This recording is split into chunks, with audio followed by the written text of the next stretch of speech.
সকালবেলা মায়ের হুকুম তার চাই চিংড়ি মাছ।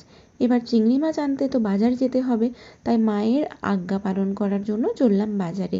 কারণ আজ তো আমাদের এখানে হাট, আর হাটের দিন বিভিন্ন মাছের সঙ্গে চিংড়ি মাছটাও আসে। কপাল ভালো ছিল তাই চিংড়ি মাছটা পেয়ে গেলাম, নাহলে অন্য বার বসে না। তো আজ বানাবো লাউ চিংড়ি, সঙ্গে হুঁপো ভাজা আর শাক ভাজা। এদিকে হুঁপো ভাজাটা বসিয়ে দিয়েছি, ততক্ষণে আমার ভাইপো এসে হাজির।